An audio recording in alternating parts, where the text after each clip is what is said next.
Students, last topic जो था हमारा 6 क्लास का वो था earth and the solar system. Earth क्या है, सोलर सिस्टम क्या है। आज जो हमारा टॉपिक है वो है सैटेलाइट क्या है। सैटेलाइट्स 2 टाइप्स की होती है, एक नेचुरल सैटेलाइट, एक आर्टिफिशियल सैटेलाइट। मून जो है वो अर्थ की नेचुरल सैटेलाइट है।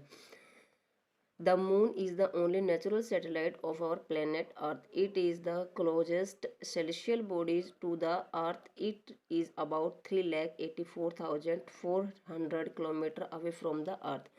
मून जो है अर्थ की नेचुरल सैटेलाइट्स है, ये अर्थ के क्लोजेस्ट है और 3,84,400 किलोमीटर अर्थ से दूर है।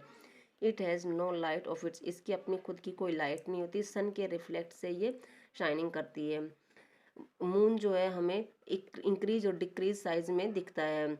ये इसके अलग अलग टाइम पर अलग अलग इसकी पोजीशन और शेप होती है। It these are known as the phases of the moon, उसे फेजेस ऑफ द मून का नाम दिया गया है।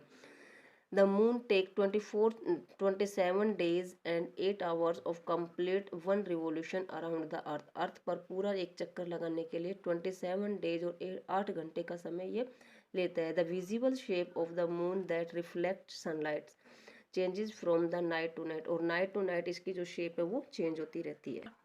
Some time when the moon comes between the sun and the earth it cast its shadow on the earth. कभी कभी जो है मून जो है वो सन और अर्थ के बीच में आ जाता है तो उसके अर्थ पर उसकी शेडो आती है। It is called an eclipse, उसे एक्लिप्स कहा जाए, जैसे हम ग्रहण कह बोलते हैं। When it covers the sun completely the total solar eclipse, जब sun when it's cover the sun, जब वो सन को पूरा कवर्ड कर लेती है तो टोटल सोलर एक्लिप्स हो जाता है। It becomes dark in the day night, वो दिन में जो है डार्क दिखाई देने लगता है। When the earth comes between the sun and the moon, जब धरती सन और मून के बीच में आ जाती है, लोनर एक्लिप्स कहा जाता है। There are no air and water on the moon, moon पर कोई पानी और हवा नहीं होता। It does not have an atmosphere like our earth, हमारे अर्थ के जैसा एटमॉस्फेयर नहीं होता। This is no life on the moon, इसीलिए वहाँ पर लाइफ जो है संभव नहीं है। The moon is the only hot in the day, दिन के समय वहाँ का टेम्परेचर 120 डिग्री सेल्सियस होता है और रात के समय वहाँ का टेम्परेचर -120 डिग्री सेल्सियस।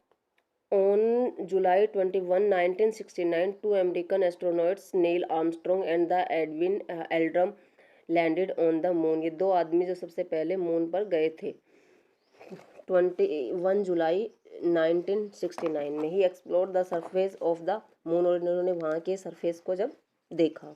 नेक्स्ट है asteroids. Asteroids are the small planets like the heavenly bodies found in the solar system. ये स्मॉल प्लैनेट्स के जैसे ही सोलर सिस्टम पर पाई जाती है। They are large piece of the rock floating in the space. ये रॉक्स के जो पीसीज है वो स्पेस पर फ्लोटिंग करते हुए नजर आते हैं। Most of them are the located between the Mars and Jupiter, अधिकतर जो ये मार्स और जुपिटर के बीच में। This area of the space is also known as the asteroid belt, से एस्ट्रॉइड बेल्ट का नाम भी दिया गया है। They are also called the planetoid and minor planets, इसे माइनर प्लैनेट्स भी कहा गया है। Scientist believe that the asteroid are the broken part of planet. Scientist ये बात बोलते हैं साइंटिस्ट की जो एस्ट्रोनॉइड है वो प्लेनेट का ही एक टूटा हुआ छोटा पार्ट है। The main example of the asteroid is series, series जो है वो मेन एग्जाम्पल दिया गया है।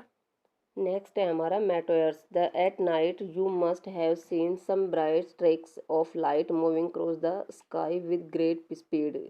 कई बार हमें रात को आकाश में एक कोई टूटता हुआ तारे की तरह दिखाई देता है। These are called the meteoroids, उसे मेटोइड्स कहा जाता है। They are also called the shooting star, और शूटिंग स्टार भी कहा जाता है।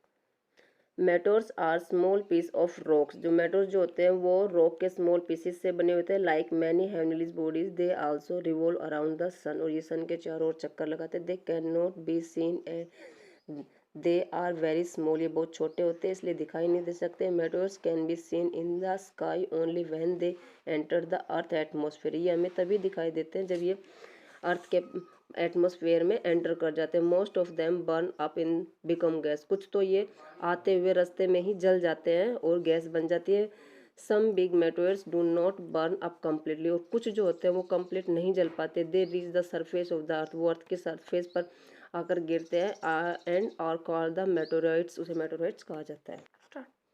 नेक्स्ट है हमारा comets. Comets are the celestial bodies made up the snow and the rock dust. Comets जो है वो स्नो से और रॉक डस्ट से बनी हुई है। They also revolve around the sun in their own orbits, अपने ऑर्बिट्स के ऊपर ये सन के चारों ओर चक्कर लगाती है। व्हेन कॉमेट्स रीच देयर सन, जब ये सन के पास पहुंचती है, they develop the long tail that start glowing, तो ये आइस का रूप जो है उनका वो मेल्ट होना स्टार्ट हो जाता है और लॉन्ग टेल के रूप में ये ग्लोइंग करती हुई हमें दिखाई देती है। A tail of is 1000 of kilometre long, इतनी लंबी होती है कि 1000 किलोमीटर तक उसकी लंबाई हो जाती है। In the past people considered comet is the bad omen, past प्राचीन समय में लोग ऐसे समझते थे कि ये जब दिखाई देता है तो वो एक बैड चिन्ह है।